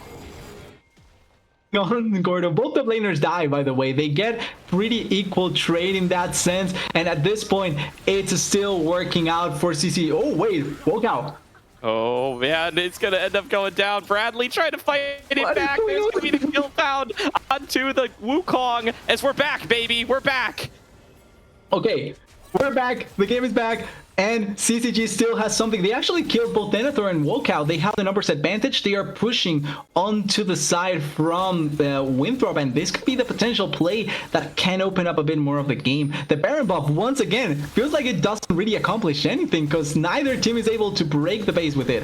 Oh, Bradley. CCG so strong, though. That is such a strong point of this competition. But the catch onto Yukino. Yukino has dropped, but they've gotten themselves some towers in trade. CCG have got to back away right now. They're at risk of losing the whole dang game. And just like that, they do break the base, but Yukino does die. It's still such a close game. Both teams have something going for them and at the same time have nothing because both youngers now are dead. Objectives up in 50 seconds, soul for either team. Could be the game-defining fight. We're 38 minutes in. Whoever dies here may potentially just lose the game. That is really going to be what makes the difference here. Game is on a knife's edge, less than 1,000 gold separating these two, and we are going the full 7 dragon distance, 30 seconds until one of these teams is going to be able to claim soul, and that has got to be where all the focus is going to be. But Bradley still in the top lane without TP. What is the decision going to be here? He gets spotted out by that blue ward. He can't get down here in time. Is he just going to hard push top lane? I think they're going to play off of this, so risking to lose the, not the game, but risking to lose the base or the dragon. They're giving it up. I think they're giving it up. They are not in position. The dragon will die really quickly. Yeah, I mean, this is going to be a Dragon Soul. Yeah, it's just a dragon. Or the side of Winthrop. I mean, Bradley's trying to push on towards. They're too late for it. They're coming on over. There's going to be the rocket. Not going to be the steal for Instinct, and it will go over towards the side of Winthrop. Winthrop with 4 dragons in a row will secure themselves the soul, but they will lose the inhibitor. They're cut off from Yukino. They're trying to set up for this backdoor potential from Bradley. They want to pick off the Winthrop members while they still can. They know that Denethor has already recalled back to the base, but nobody going to be dropping, and there's not going to be any engage angle found. Crimson trying to set up and stack up those Antofo strikes, but he's too far away. Winthrop has managed to regroup in the base, and they're going to try to collapse onto Bradley. Yeah, Bradley's just going to jump away, so they were trying to play for the base. Wokow going in, and actually that's a lot of damage. Crimson goes down, just not going to be able to keep on standing. And this is going to be 4 members left for CCG. They're going to have to give up on this siege. And they had so much damage to lock down Crimson, but also with the soul now, they're able to kite him even easier because they have a lot of ways to just put him in a slow and just keep him controlled. This is going to be a harsher game for Crimson in this spot, and it's a really difficult bet to look at because there's ways to make it work out with Bradley. Tristana takes turrets so easily, but if you're not able to get onto the base, then the trade is just much more favorable for the side of Winthrop. We have to wait and see if Bradley's split pushing is going to pay off. I mean, having 2 inhibs down in both side lanes is certainly influential, but not to understate the power of the Dragon Soul. Winthrop wearing this one are going to be so much stronger in these fight cases. And let me highlight mobility once again. Full build 14, 0, and 11 on this Senna, getting stronger all the time from these souls. He has been absolutely clutch in game number 1. And he's going to try to take this all the way home, but so much base defense required out of Winthrop. They are going to have to use all these macro skills they've been demonstrating to keep their base safe. I want to see how much does mobility, or can we see the range from mobility actually? Is it this thing that we can show? Because at this point, with the amount of souls that he has, probably going to be hitting from really far away. He's got 148. That's a lot of range. I'm just gonna say it's a lot. It's too far. As Bradley's getting caught in the bottom side, gonna be able to jump himself out to safety. Slowed up by the soul plus the piercing darkness, but he gets away. And CCG are gonna try to just take it through the front door, walking in towards this inhibitor, walking in as Denethor to try to keep up the defense, but they will be able to take it down. One more auto. One more auto. Wait, minions? No, it's not enough. They didn't hit the inhibitor. I mean, it just literally one more rock. Talia has a line about this, Yukino. But CCG can't take it down. And instead, they're going to fall back for the Baron, but they're going to be the first ones on the objective. Bradley's on the bottom side. He's got the TP available, TDS. Yeah, they're going to play the similar game once again. You play off Bradley on the side, try and take down the inhibitor, and then bait out the side of Winthrop to make the tough decision. Even with the dragon, it's still difficult to decide where you want to focus on. But I like this from CCG. You don't need to force the Baron buff. You just need to force Winthrop to think you want the Baron buff. Yeah, Denethor going on down. He's the one with the TP available. He's going to stand down here to face off against Bradley. Bradley notably does not have the Buster shot, so he's not going to be able to create quite as much distance up against the Croc. This is a dangerous one-on-one matchup for him. This is staying so close in so many ways. I feel like Bradley probably wishes that Sword was the one answering to him because he can actually one-shot Sword. But because Sword used teleport on the top lane, they have to send Bradley Denethor 100%. And now we see a bit of the trading here. Tristana hitting really strong, but Denethor is still taking the damage really well. Anathema's chains for Denethor are making a big difference here as mobility has come on up to make the difference. Mobility's going to make it into a 1 versus 2. The res is coming on across for Bradley, but that means CCG have got their opportunity to start on up the Baron. They're going to lose their mid laner. The TP now being channeled, but the Baron down below 3k HP. They're going to be able to smite it down. Now to be able to get away and keep these buffs standing. Dawning Shadow across the team as Denethor leads the charge. He's getting dropped lower and lower. Instinct has got to be able to find the resets. He's excited and moving on towards Wokow. Wokow gonna be the next one to fall. Instinct has got to be able to find these rockets, and he will. They clean up the remaining members of the fight. Wokow and Mobility, the only 2 left standing up against 3 members of CCG. 3-member strong plus instinct on the side. They betted, they were going for the kill onto Bradley, and they find it. Tristana does have teleport in 20 seconds. Wakao needs to be careful here. Yeah, that's not the real Wukong. It's not the real Wakao. And it will disappear. They're going to push. 3-man squad. They've got 30 seconds here. They are wearing the Baron buff. They want to take this in towards the Nexus. They will, at the very least, get all 3 inhibs if they want them, but they do not want to waste these minions while they're still here. Crimson leading the charge. Instinct going to try to get excited. He will off of the first turret. The teleport now being channeled for Bradley. He's going to be the first one back and available. Bradley is here as well, and Winthrop University cannot mount the defense. Mobility will drop for the first and final time in game number 1 as CCG take the lead in the series. And it's all on the play on the side lane. Bradley may have died, but they commit mobility to go for the play. You're sending the strongest member in the game, I would be willing to bet, at that point to kill the Tristana. And the difference maker, apart from the fact that they are sending mobility with no teleport, is the Guardian Angel. If it's just Tristana at the start, they probably kill her. They can take much less time to just go back to the Baron buff. But because of the amount of time it takes to kill the Tristana, they are able to make the play for the Baron buff. And at the end, play around that really well. Also having the teleport from the Tristana on the backhand. So really smart decision there. Really nice call by CCG. And at the last fight, out Winthroping Winthrop. They finally make the call that they needed to. They sacrifice Bradley in the side lane to be able to close it out. And oh boy, I hope that's indicative of the rest of this series, because that game was on a knife's edge the whole way through, and it just barely comes up for CCG. Very likely to get a side swap now coming into game number 2. We will find out before too long. We're going to throw it to a quick break here while we get in the draft for game number 2. But as soon as the players are ready, we will be here to bring you more of the action.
certain fate. And we'll make our final stand. Lost in the dark, we've come so far. Another step to rid the pain. Go and be counted till your last day. 'Cause only nightmares break their flames. So stand upon these fallen lands.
I'm by your side. I said, don't try to make yourself remember, darling. What's going on, everybody? Welcome back to Aegis Esports' coverage of the NACL Open Qualifier semi-finals, where CCG are up 1-0 over Winthrop University, and we are getting into draft for game number 2. And we're not going to get a side change from either of the teams. Interesting, because I thought we were going to get some change-ups here and there, but Winthrop staying on the blue side, that probably means that we're going to see a Senaban coming in from CCG. But to go back to the previous game, I really like how CCG played in certain stages. Obviously, there was a lot of back and forth in how some decisions went through, but I feel like the way that they played at the end was really, really smart. And I want to see them give Bradley once again a counter pick in the mid. Absolutely, that came up huge for them in game number 1. Winthrop University feel like they know what their errors were, and note that this is Fearless Draft, so there are going to be those picks from game number 1 banned away into game number 2. Let's see if they feel the need to swap up their picks and bans from game number 1. So far, looking pretty similar. CCG banning away the Talia now that they can't pick it for themselves. That's the first change we've got to see. Exactly, and this is the kind of thing that happens with the fearless drafts, right? The fact that you can play the champions anymore, you have to ban them away for the enemy team to not pick it at all. And that goes for the Talia, same for the Senna. We may get something as well, maybe from the Jinx, since they cannot play it anymore in CCG, and trying to keep the Barrows alive, which could be a little bit risky. I think giving away Barrows could be dangerous for someone like Mobility, so it probably could be the last ban here for CCG. Could be. See what CCG wants to round things out with here. That Senna ban definitely going to make a big difference as... Oh, we will find out what that ban was. I think they're going to be restarting draft, I think. Oh, all right. If it's going to be restarting draft, then we will find out. Yeah, they're going to remake. Yeah, understandable, but... Well, at the very least, with the first 3 that we saw, once again, focused towards the bot lane, but importantly, taking away those picks that we saw in the previous game, and I think the Senna is the main one that I'm looking at, because Winthrop already lost the Senna game, right? CCG having the chance to get that out of the way, or to get their chance to play the Senna could be really crucial, so I think that Winthrop pretty much has to now ban the Senna every time. Absolutely here. We'll have to check on out what we might end up with soon as we're able to get back in. Not sure why we need to dodge, but we will hopefully be getting back in before too long. Maybe somebody's client bugged. Who's to say? Got ourselves a new draft law link now, and we will be getting into that one before too long. Yeah, we pretty much know the initial ban, so it should go really quickly. And to talk a little bit more about the Fearless, right? Because it's something that maybe not a lot of people are still accustomed to. Obviously, it's something that it's happening in the NACL, something that has happened in other leagues. It's also something that was already implemented in the OQs before, and it's something that changes a lot of dynamics in how the ban works, in how the pick and bans go. So you need to have a pool that you can rely on to try and make the most out of your pick and ban phase, because it can be really difficult if you don't have a big enough pool that can try to make the most out of your champions. Yeah, and now we are back in and ready for draft once again. Still going to be Winthrop on the blue side, still going to be CCG on the red. Winthrop are going to look to try to equalize this series and take us to game number 3. Pretty sure those first bans are just locked on in, so they're going to zip through those in no time at all. That Talia still going to get pinched away by CCG, knowing that they don't have the option to select it, and there's going to be that Senna coming through for Winthrop. Exactly, going to stay with the similar bands, and the last one going to be potentially the Lucian. So still keeping true the focus on the bot lane, but taking away the Lucian. I kind of surprised to see it, because I feel like Barrows could probably be a much important choice. I could see Winthrop taking it here, and it looks like it's going to be that, because the value of the Barrows in the bot lane is so big. And now we need to see the answer from CCG. There's people that really like the Seri still coming back up in the meta. Kalista still a strong enough champion, so could come here with the Renata as well. Also for the fact that there's still a lot of engaged champions that are available in the meta, but I'm surprised that they were so willing to give up the Barrows, and instead are going to take the Way as well, which was banned in the previous game. Yeah, that's definitely a surprise coming on across, but Winthrop clearly deciding that it is most important to secure themselves that Varus, and CCG deciding they're willing to let it through as long as Instinct can get on his Callista. This Nocturne hover makes me think we're going to see a Nocturne Orianna rotation coming out of Winthrop to guarantee they're going to have that all-important duo. Here it comes. That is going to leave supports to be banned away by CCG, but I think Winthrop are going to be willing to make that sacrifice. And we saw yesterday the Nocturne Orianna plus Yasuo combo in the ACL worked out to a certain degree, but a big difference maker in that game was a Temkinch. This time around, I don't think CCG can afford to go for the Temkinch because it's not the most ideal pairing for the Callista. So this does mean that there's more incentive now for Winthrop to try and pull off this sort of combo, and it can be really, really detrimental for the weak links in the backline in the form of the Callista and the Hui. And this also could turn into a Renata ban to try and take away from that aggressive bot lane pairing from CCG. The Wukong though, going to be an interesting mix-up for Yukino. Going to be interesting for sure. See how exactly they want to navigate. They're going to take away that Nautilus. The Renata likely going to be banned away here as well. The classic Callista duo. See how much further they want to take it. Curious about what other Callista duos we really get to see much of these days. Maybe going to be something like that. Alistair could be on the short list of champions. What about the Ballista? What about what? The Ballista combo. Blitzcrank and Callista. Yeah, that could be a fun one. We'll see what they think is most valuable. They are going to take away Gnar as well from Denethor. I think probably another top lane champion here. Yeah, though the Olaf would make a ton of sense, goes over every bit of CC that Winthrop does have, and I don't think anyone plays the Trundle counter pick, or they don't bring it out as often, so probably going to be a smarter choice to ban away the Olaf here. I can see though the Renekton being picked by CCG here. Really effective champion, really consistent in what he's able to achieve, and a pretty comfortable blind pick for Crimson. And this could be an answer with the Aatrox, maybe the Rumble, since it's not banned away for Denethor, and could add to the combo from Nocturne Orianna, but instead, a much more lane-oriented counter pick here.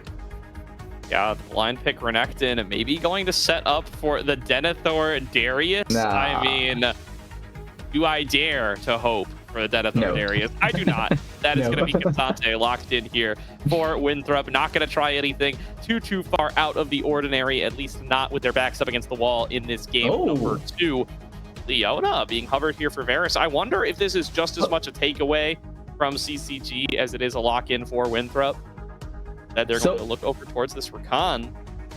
I like the idea of the Leona though, long and range engage with the ultimate, so you don't need to overly commit, and then you have the follow-up. But this could also be a Hui support. This doesn't need to be a Hui in the mid lane, and you can give counter pick here for Bradley after seeing everything. But I feel like it's smarter probably to approach it as a counter pick for the bot lane. Yeah, the Tamkinch is something we talked about for the combo of Orianna Nocturne, but I don't think it's the most ideal Callista duo down there. This though, it's a much more classic combo. Callista and Thresh. Been a while since I've seen one, but the Lantern does have a similar idea to the Devour from the Tamkinch. There's a reason why we don't see much Thresh, and I want to see CCG being able to play it out, but you have to be extremely confident about your Thresh if you're going to pull it out like this. You really do, and you know what? Trevor are going to show that confidence right now. See if he could take CCG to the promotion tournament. A 2-0 over Winthrop would be such a statement here from CCG coming into that finals, and I mean, would immediately cement them as teams to watch in the promotion tournament, as it would qualify them in one fell swoop there. CCG, I like this draft for them. I mean, they got some really solid skirmishing. I really like Bradley on the Hui. I like Hui and Wukong as a duo. I mean, Winthrop University, they've got some great bread and butter team fighting combos here between that Nocturne Orianna, that Rakan for the engage, the classic Varus for the DPS. We're gonna have to see who's gonna be able to execute better. I mean, CCG have what is relatively an early game composition here. I mean, we've spent so much of this cast already talking about, you know, CCG. We've been unimpressed with their early game, but their later game and their team fighting has been so clutch. But they're the ones who opt into the earlier game strat right now.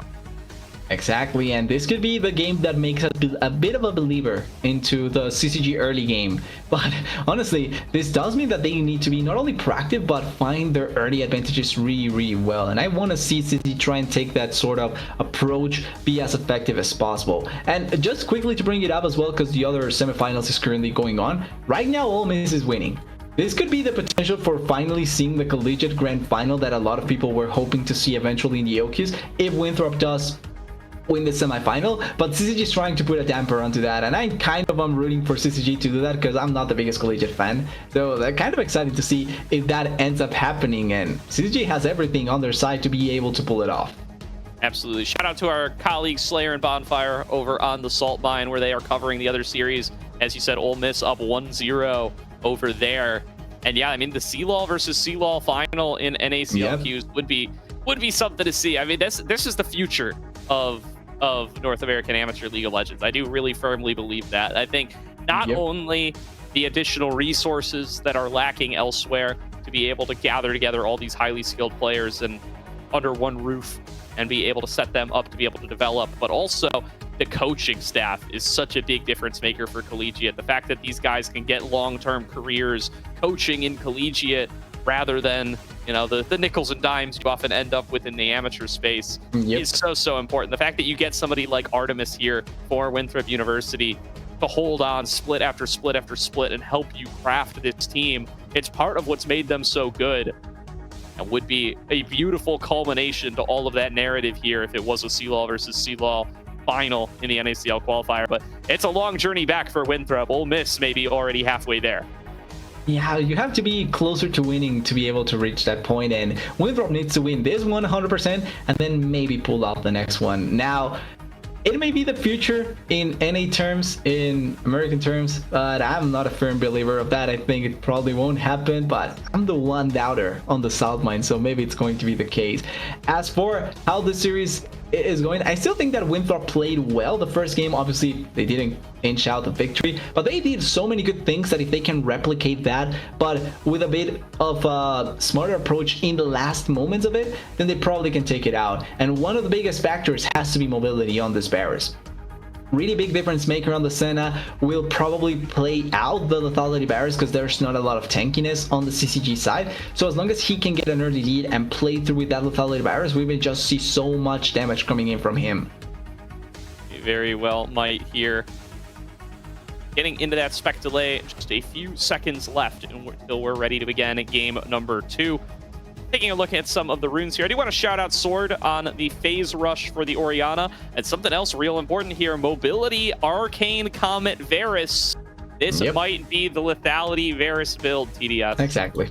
It's, if you're taking the Comet approach, you're more than likely taking the lethality Varus here, and once again, that could be a difference maker. Not a lot of tankiness, not a lot of armor builders. You probably are going to see some armor in Trevor and possibly on Crimson, but apart from that, there is a lot of value coming in from this lethality build. And with the fact that you already have damage on Wokao and Venator in the 80 side, you really don't need to worry about later on in the game. Could be the difference maker here, but I want to see how mobility does, because he's the hyped up 80 carry in the amateur space. Him and Shogo probably the two most hyped prospects in the 80 carry spot, so I want to see them playing a grand final. Would be kind of fun, even if I'm not the biggest collegiate fan.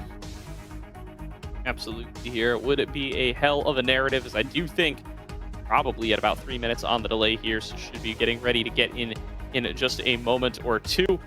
Yeah, we are ready to get onto the Rift. Game number 2, Winthrop University on the blue team, CCG on the red. CCG with 1 win to go until they will be able to secure themselves the promotion tournament and move on to the NACLQ finals. Winthrop going to do their best to force a game 3 here. 1 more win for CCG, 2 for Winthrop. I hope that, like, without being any biased at all, but with full bias because I'm a caster, I hope Winthrop wins just because I won the 3 games. But if you're a CCG fan, you want them to close it out here, and they are setting up for a potential play on the Tribush. I like the idea because of the hook from Trevor, and they are trying to spot if anyone was in that place. For sure, for sure. The binding already coming on across from Instinct there. going to be working together with Trevor this game and going to have him be the target of that pull in, spit out ultimate. The Fate's Call. That's what it's called. I had to think about that one for a second. We'll see. Bradley on the Winter Blessed Way skin. This skin, a lot of people complain about it. I can see why. Some of the spells looking a little bit similar on this one. We'll see. That's going to mix up Sword in this game. And I really want to keep an eye on Mobility's build. I want to see how he wants to take this. If they are going to go full on lethality and just try to get massive pick advantages off of what Wakao can bring to the table on this Nocturne, or you see a little bit of something different.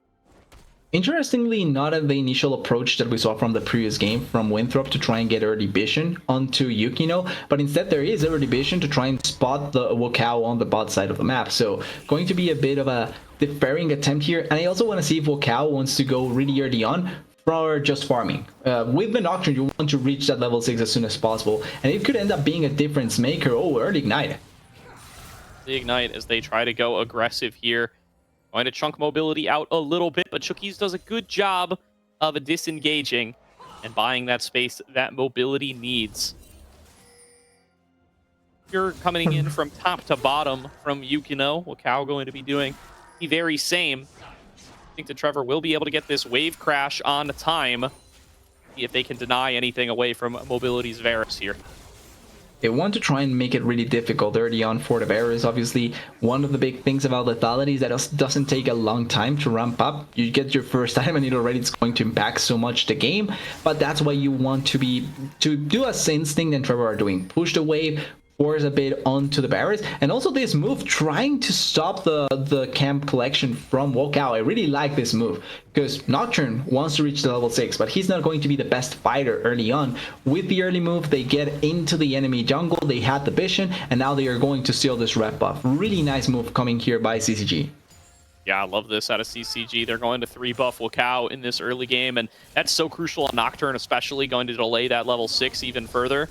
He just is going to be left without options. I mean, what, you're going to do a come Duskbringer gank walking on through mid lane? I don't think so. Now going to be left with kind of an impossible decision to make here, although Chookie is way too far up, going to be forced to flash. Tries to go aggressive, and Trevor says, nuh-uh, not today. And that's an interesting move, and now flash down for the Rakan. They did blow heal on Instinct, so it is kind of a 1-for-1 in terms of summoners, but it could be a setup for later on as Wakao is spotted here. Same for Yukino, no dash on the Wukong or no clone on the Wukong, but I think that they have a slight advantage just because they do have a bit of control here in the mid lane. Oh. Looks like they are taking that 2-on-2, at least trading blows back and forth a little bit. Nice trade from Denethor down on the top side, and you know, on the one hand, Wakao is being very annoying to Yukino, but on the other hand, he's doing this because it's all he can do. I mean, there's no camps available for him. He didn't win out for that Scuttler on the bottom side, and Yukino, happy to oblige, feels like he's favored in these fights, and I'm pretty sure he's right. He's going to have Bradley coming over to back him up. Wakao going to be forced to flash away. Yukino wants to finish it, but going to have to flash out himself as soon as Chookies shows up for the backup. That sentence not quite connecting for Trevor. He will have to back away himself as Instinct gonna return to the farming territory. Crimson, close fights all over the board. Shot. Probably don't want to take the third shot again, but really a lot of trading up there in the top lane. And importantly, a difference maker in that bot lane play is the fact that the bot lane was able to move out first from Winthrop. They were first to the move, that's why you see a bit more control from Yukino, and they end up blowing the flash from the Wukong. It's a flash for flash, and Sword also did flash actually, so in terms of summoners, much more value for CCG. But you see how the dynamics in each lane works after who can make the first move. Whoever can move out and help their jungler first can really decide a fight in the river. Absolutely here. Trevor clearing out some vision, but Chookie's stepping up to try to trade back. I'm going to take his fair share of spears in the back for that effort. Those grubs possibly going to be next on the menu here. Now moving up. Try to take them for himself, but it looks like Yukino is going to be over there before too long. And the topside priority is going over to Crimson. Yeah, Crimson is backing, though they will. Actually, Yukino steals it. I think he steals away the grub from the Wukong, from the Wakao there. He gets two. Does, but now he's going to have to trying to get out of here. We'll just decoy over the wall, and that's going to be all it takes. be able to get the Wukong to safety, and I mean, that's just really being a pain to this Nocturne. He's going to be able to get himself one measly grub for all of his time committed. Yeah, in reality, it's an advantage for them. Yeah. Bot lane, though, getting a bit pushed here, and we're beginning to see how bothersome the lethality barriers can be, or actually the comet barriers can be, because you get the poke, you get the comet down, you just hit instinct from a safe distance, and the Kalista cannot accomplish that much. Not at all. A little back and forth here, coming in from the top laners. We've seen this matchup once before on the other way. This time around, I mean, Crimson not building up as big of a lead as Denethor did. See if he's going to be able to turn that around as they start to scale in a little bit more. Worth noting, Crimson also appears to be going for a different build. It was an Eclipse Rush for Denethor last game, but Crimson's already got the Phage in the inventory, implying something a little different. Could be Black Cleaver, not a bad item to go for. It does take away some of the armor. So could be a bit of an adaptation coming in there. And I like the idea that you're trying to adapt. Wukong on the side, they are waiting to see if they can collapse onto Yukino. There is no ultimate though on the Nocturne, and there is Spirits on the Wait, breaking out here. They're going to play back in Shookies, and that damage is ridiculous. CCG going to be able to pick up first blood. It goes over to Trevor, probably not who you wanted, but this is going to cement them the dragon in the play. It's unlucky that the one that gets the kill, it's going to be the Thresh, but overall, really nice kill. They get really good dragon collection as well, and taking advantage of what we were talking about, early game action, because the Nocturne still is not level 6, the Wukong does quite a bit of damage early on, and then you also had the first move from the bot lane. Mobility was coming back to lane, or at the very least setting himself up back to lane, and he didn't apply much help to the play. So really nice play overall. Trevor has the flash. Oof. Now finding his way into a little bit of a play on the bottom side, and Trevor saw the chain CC coming, knew that if I get feared here, I'm getting Chains of Corruption, I'm getting Grand Entrance knockups, and I am going down. So wisely choosing to flash away. He's got the Hex Flash on the Thresh, so not too big of a loss either way. And you're also close to getting the Fate Skull from the Kalista, so you're eventually going to get a fake flash from her as well. So it's not the biggest loss to go for that, and you also deny any sort of aggressive attempt from the side of CCG. But quickly looking, Wukong is getting his jungle stolen. Yukino on the back steals the red buff, also moves towards the Crux to try and get that, doesn't get that, but they are trying to take away as many resources as possible from this Nocturne, and I really like that sort of aggressiveness coming in from Yukino. Absolutely. Love to see this out of this young jungler. I mean, a lot of people don't really remember necessarily, but, you know, Yukino, teammates side by side with Sniper on 100 Thieves Challengers back in the day, and same age as him as well. So another one of these super young North American prospects in this game coming up a big time up against Wukong. Really able to set him behind in the jungle matchup as he's taken away both red buffs, and call this a 4 buff over the course of the first 2 spawns. Yeah, pretty much doing such a good job at keeping that sort of threat up as much as possible. Still has his own red buff, and like you're pointing out, a jungler that maybe doesn't get a lot of attention or a lot of recognition during his time in Academy, or aka in NACL, but he did a really good job up there, and I think that he is one that if they go to the promotion tournament, I would keep my eyes out for, because he could be he's a really great jungle prospect and can do a lot if given the opportunity. Showing that this game here. See if he's going to be able to keep it up now, as he's going to be wearing those engage responsibility pants for this fight and for this game. It can't be a big flank from Crimson. It's going to have to be a big dash in from Yukino. Trevor, kind of a secondary engager on this Thresh. He can make picks if he can land some great hooks. He can pull other folks in and out of the fray. He's not like a Nautilus. He's not going to be that really consistent, let's go force in these team fights. That responsibility is going to have to sit with Yukino. Yeah, not gonna lie, I wouldn't call the Thresh an engager, but I can see that happening once or twice in some of the plays, as the grubs are going down with the previous grubs that Yukino is able to get away. They are now getting the 5 grubs, so the advantage going in favor of the side of CCG, plus the dragon that they got. So far, so much control over the objectives, and really like to see this coming in from the side of CCG, trying to just deny as much as possible from Winthrop. And there may be a slight attempt at trying to go into the jungle. Definitely. Here's Trevor beaten around by that red buff. to see if he can find somebody face checking him, but he and Instinct are going to decide to back away once they see that Wakao is in the area. You don't want to fall victim to that Nocturne Orianna combo that is now available when you aren't ready for it.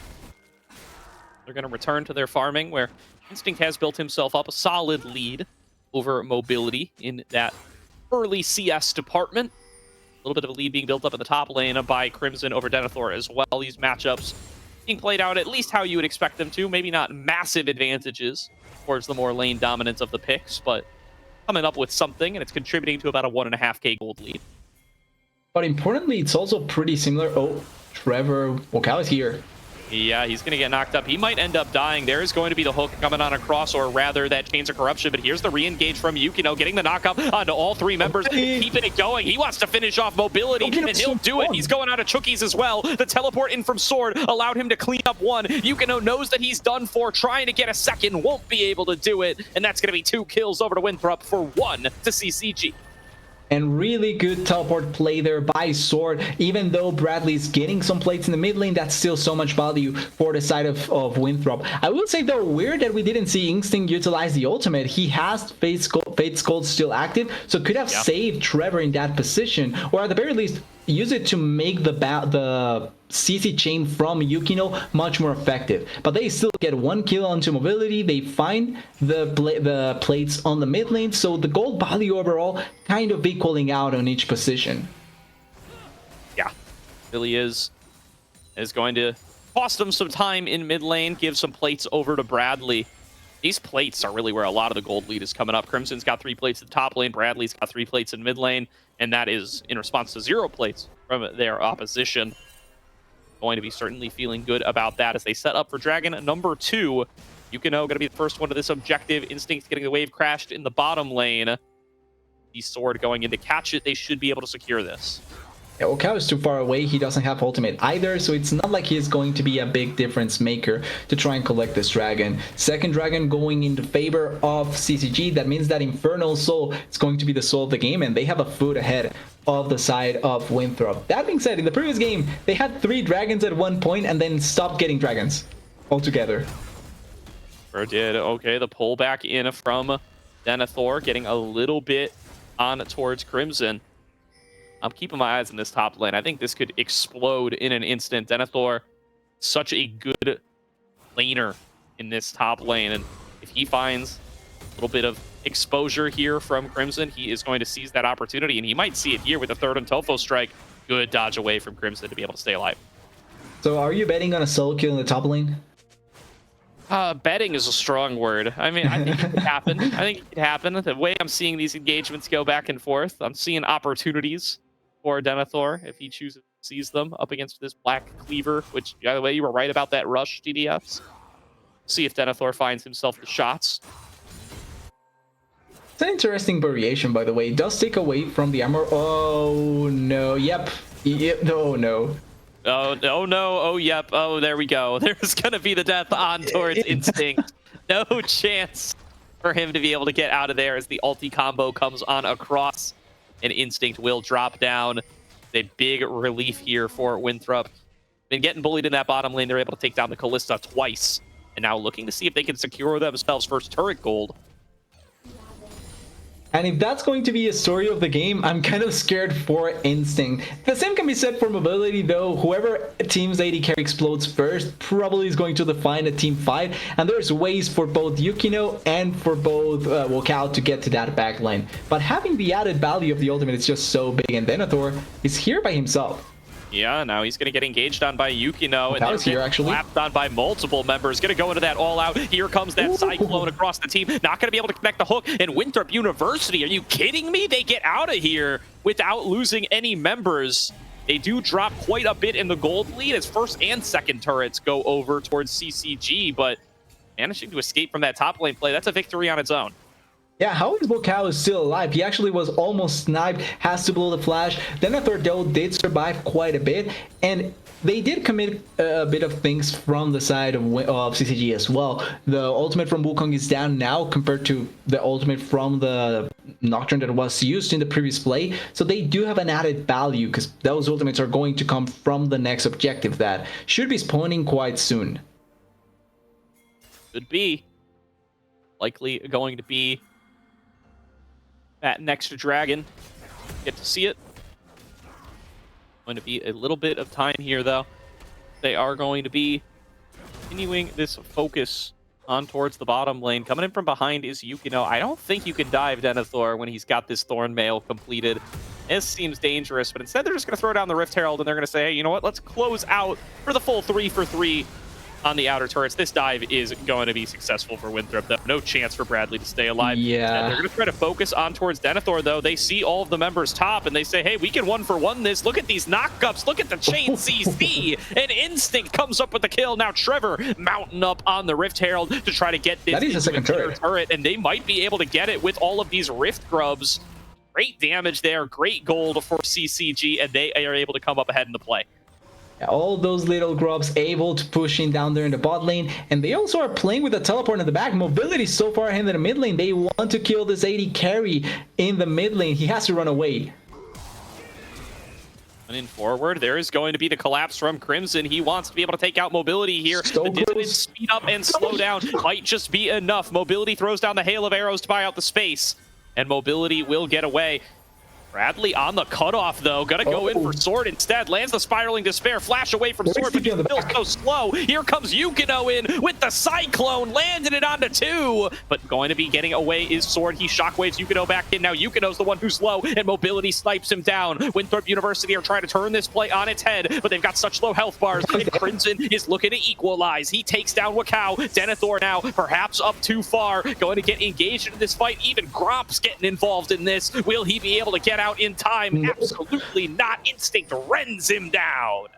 And we may not talk about what Yukino did there, but at the end, it's 2 kills for the price of 1. Teleports all around the map. Crimson, Bradley, also Denethor trying to get in on the action, and there is advantages coming in from the side of CCG. But I like this sort of move coming in from both sides. They are not just allowing the other team to get an advantage. They are trying to find it for themselves, as Dragon is alive just now, and that means that we probably are going to get another fight unless they don't want to overly commit. But there is ultimate for the Nocturne. A fight breaking out here. The focus is going to be on towards that dragon. Looks like they will be able to secure this one, and CCG reprising their role from game number 1, looking at us melt down 3 dragons in a row uncontested and threaten this soul. CCG making a little bit of damage happening onto Cookies. There's the ulti combo coming in onto Bradley. Bradley going to end up falling down for it, but what about the follow-up fight? Instinct is very safe. Hook back in from Trevor will feed Instinct the second one, and Crimson's not done yet, or is he? He's going to back away with the slice and dice and buy that extra space, but that's a win for CCG. They get themselves 2 kills for 1 and the dragon to boot. Exactly. Even though they get the kill onto Bradley, they are 4v5. In that whole ordeal, it was 4v5 because Denethor was not close. He didn't have teleport. He used it in the previous play, and he's not able to get onto anyone from the side of CCG. In comparison to having more members, they had the damage to blow up Chukis and blow up Wokao. They also get the dragon, so everything is pretty much going in the favor of CCG, and it looks like it's going to keep on going this way until we see more item value on some of the members, or we see more of the combo that we were kind of expecting from Winthrop with Sword's ultimate, with Wokao's ultimate, with Chuki's ultimate. Everything combining there probably can be the difference maker in some of these team fights. Certainly here. Fight. Could it be breaking out over this Baron once it spawns up? That's going to be the next focus. And Winthrop University, they've got to start feeling the pressure a little bit here from the lead that CCG have built up for themselves. They are doing such a good job here, and I think I'm actually not sure if I can confirm this or not because I was just checking on the side quickly, but I think Ole Miss did win. So Winthrop is not going to pull off the all collegiate final if CCG keeps on playing like this. Yeah, I mean, they've got now the hopes and dreams of the CLOL community on their shoulders. Add that to the pressure of wanting to be able to walk away with an NACLQ title, wanting to avoid those choker allegations. Struggling in this game number 2 where CCG find themselves so advantaged. They want themselves a date with Ole Miss tomorrow. Ideally, they want to try and get it. And we also will have a great broadcast tomorrow over in the Salty Rumback boat. I swear there's too many salts. on the names, but yeah, the Santi run back, so you don't want to miss that. But for now, the semifinals still going on here. CCG is still doing an amazing job so far, and they are still doing something that they did in the previous game. Side lane pressure with Crimson, with a really strong Renekton trying to push the issue on the side lane, trying to put pressure so that Winthrop has to think twice before responding on where they want to go. All right, now setting up around the Baron once again. This is where the focus has got to reside. Here comes the ulti combo. They get onto Instinct. He's going to be the focus. He gets feared. He gets taken down by Sword. And they're going to tie up the kill score at 7-7 and make it a 5 versus 4 on the map with the Baron up for the taking. And this is the play you want to pull up every time you see Instinct in a bad spot. Immediately going on to the Kalista, giving her no chance to actually escape. And that word right there is won as an MVP, because it has made a difference so many times. And a lot of damage onto Sword, actually, but not going to be enough to get any kill. They get the turn in the mid lane, they get the kill onto the Kalista. It's not going to turn into a big objective, though. And that's probably what CCG is more happy about. They are not going to lose anything big after that huge play coming in by Winthrop. Oh, not too much big, but it's going to stop the snowball. 3K gold lead for CCG is where things will sit for now. 90 seconds to go until that potential soul will be available for CCG. Winthrop not going to be able to set up for the Baron other than by getting a boatload of vision up around that side of the map. Trying to set up the control themselves. We have 1 minute or 1:10 before the dragon spawns. That's going to be soul once again. And importantly, that's going to be an important difference that we have to look forward to as a fight, because I don't think Winthrop wants to give it up again. Oh, here's the combo. This time they get it on a 2. Yes. A beautiful knock-up from Chookies will claim a double kill for Sword. As they're starting to march up towards the Baron, they see a chance to cement themselves back into this game. CCG down a bot lane are going to have to try to respond to this. It has to be on the poke from Bradley. Yukino still has ultimate, so there is a chance here to actually pull it off, but they have to be smart about this. Still, they see Kalista, they kill Kalista. Oh, Yukino? You know, coming in over the wall, needs to be able to threaten this steal, but he is getting focused down. He pops that Cyclone. They will be able to focus down Denethor. Spiraling Despair will get them 1 kill, but now Crimson flashes forward. It's 2 kills already to Bradley. Bradley gonna try to carry the fight, but he loses his top laner. He's got no more frontline, but the Baron has been stopped. Instinct and Trevor are back up and alive, and they're marching towards the Dragon. Yeah, Dragon up in 10 seconds. They have Kalista. That counts as a smite practically. That means that they are going to try and get this Dragon as soon as possible. Although Sword is TPing on the side, they maybe want to try and set up onto the Orianna, but I feel like they're missing out on their chance. Oh, flash from Sword at the very least. But this is still time for Wokout to come back. He has ultimate. He has everything to be able to stop this Dragon, and could be a difference maker here. Instinct starting it though. All right. Potential fight gonna break out over the Dragon Soul. Instinct is stacking up so many spears. There's going to be Trevor going in for the hook, stopping up Chookies. Instinct still stacking up spears, waiting for the TP. Yukino's not here yet, though. They're gonna try to come up and steal. Here comes Chookies. Here comes the ultimate from the Nocturne, but it goes down to Bradley. They will secure Dragon Soul for CCG, and Trevor's gonna keep the fight going. Spell Shield from Wakao will get him out of here, but that's it for the fight. CCG, they get the objective they needed. And actually Winthrop losing out on it, because Wokout flies over the Dragon thinking that it was going to be a misrent by Instinct, smites a bit too early, leaves the Dragon in just a tiny bit of health, and able to get it there. I would love to be able to be sure if it wasn't the Dragon resetting and messing up the smite from Wokout, or him thinking that it was going to be the misrent from Instinct into the smite combo. But at the end, it doesn't matter. Bradley securing the Dragon, crucially there, soul obtained for CCG, and even though there was a huge play in the mid lane that kind of set up for a potential Baron for Winthrop, because of everything that transpired, it just turns into a massive securing, objective securing for the side of CCG. Shout out to our boys at the Salt Mine coming in with the raid, as we are the final match being played for today's semifinals. Winner is looking for a date with Ole Miss in tomorrow's final. And CCG, with this soul, are going to hope it's enough to take them over the edge. This plus a 2K gold lead. Winthrop University still a bit of a hill to climb up. Exactly. It's still quite a bit that we have to wait and see, but this does give CCG a good advantage to try and play with. It's not the game winning, don't get me wrong. I think that Infernal lost a bit of power compared to where he was before, and I think that this could be the difference maker, or not a difference maker big enough to actually put CCG over the edge. But it's still something to add up on, because for Bradley, the poke damage is going to matter. For Yukino, the extra damage to blow up the barriers is going to matter. So this could be something to keep our eyes out for. And Instinct has to be a bit more careful now when going into the mid lane, because he has died twice to the Orianna Nocturne combo. He has to be extra careful about this. Oh, walkout again. Once again, this time trying to get on a 3. They get it onto Instinct. Instinct going to drop immediately, and Bradley is so far away from the action. He's just arriving now. Will it be enough to turn it back around? Chucky's going to be the first one to drop. Back in the front line is Crimson trying to fight his way out and buy space for the rest of the team. Hook goes wide from Trevor. Not going to be able to lock anyone down, and it's a 1-for-1 when all is said and done, but it's Instinct for the support. It's 1-for-1. I don't think that killing the support is going to be the same as killing the AD carry, but they are still looking for this quick hook, but it's not going to fight. Bradley's doing so much damage at this point. Now Spiraling Despair going to chunk out Denethor, even going to get some triggers there on towards Mobility and Sword.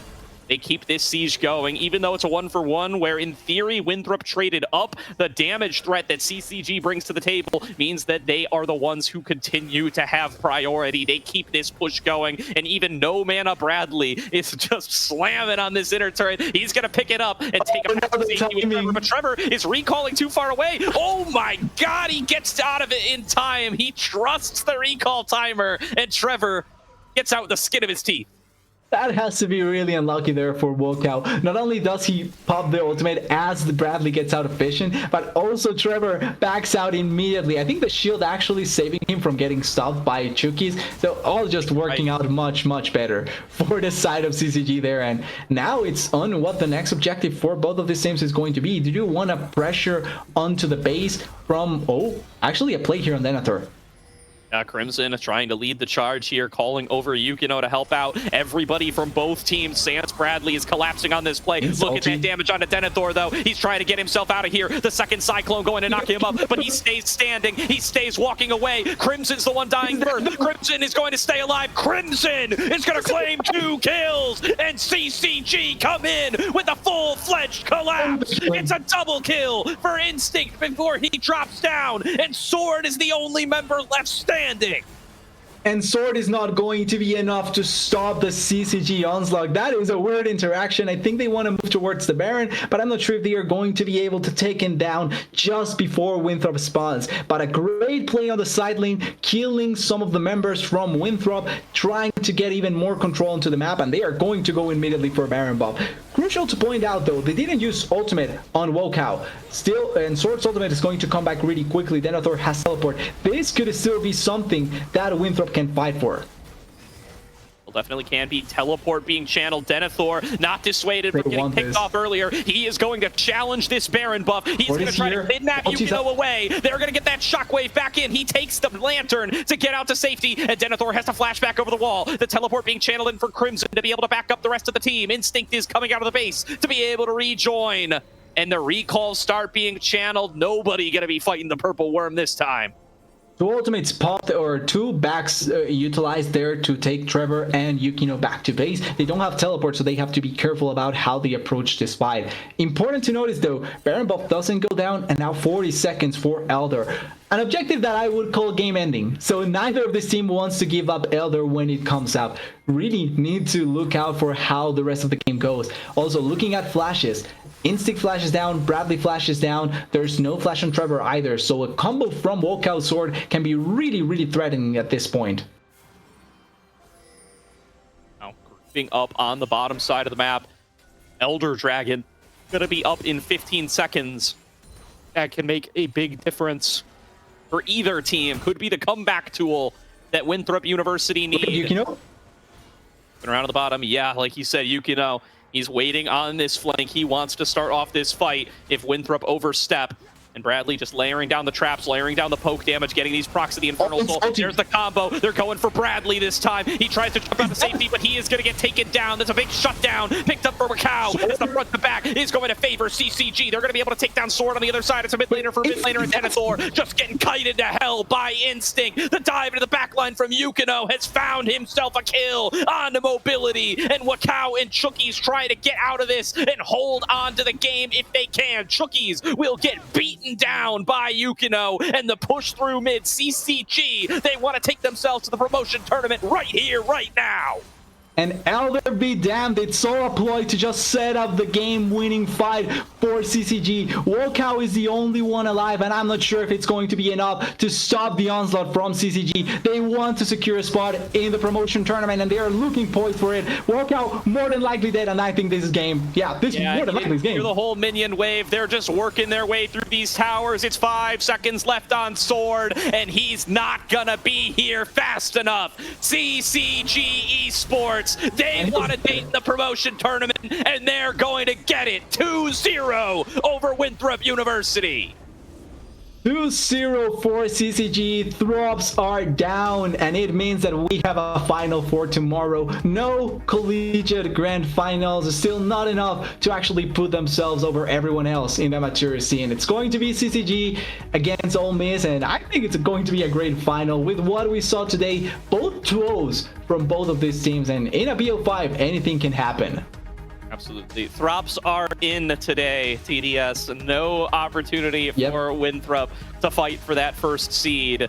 And it all comes down to tomorrow. CCG versus Ole Miss will determine who is taking first seed of the promotion tournament. But the teams are now locked in. Lotus is eliminated with this win from CCG. It will be Winthrop University, Ole Miss, CCG, and Blue Otter in some order. Exactly. We still have to define who gets the seeding advantage, but for a couple of these teams, importantly, Ole Miss and CCG are already there, so whoever wins actually secures first seed. Now it's defining who gets the lower seed, and I think whoever loses actually gets the lower seed. So the winner is first, the loser is fourth, if I'm not wrong. Yeah, that definitely might be the case. I'm not going to try to do math on stream. I've learned my lesson on that many a time. Check out Grapes' Twitter. I'm sure Grapes will let you know what the impacts are going to be tomorrow before. And tomorrow as well, since they have the finals. Yeah, exactly. He'll know. He'll tell you. I promise you. He's been keeping track of all that stuff. His tweets are the only way I know what any of these results are going to mean for those finals and for that promotion tournament. You're going to be able to check him out and everybody else on their cast on the Salty Runback Twitch channel tomorrow, where they will be broadcasting the grand finals. Oh boy, what a tournament here, TDS, and it is all going to come down to CCG versus Ole Miss. Exactly. It's been great so far, and I don't think anyone kind of called this grand final potentially. Maybe one of the two teams could have been up there, but not both. I think people had Winthrop there, people had Blue Water there with their performances before, but it's good to see that they are going to be, that they got a fight on them, right? That Winthrop wasn't just a straight up grand finalist, same for Blue Water.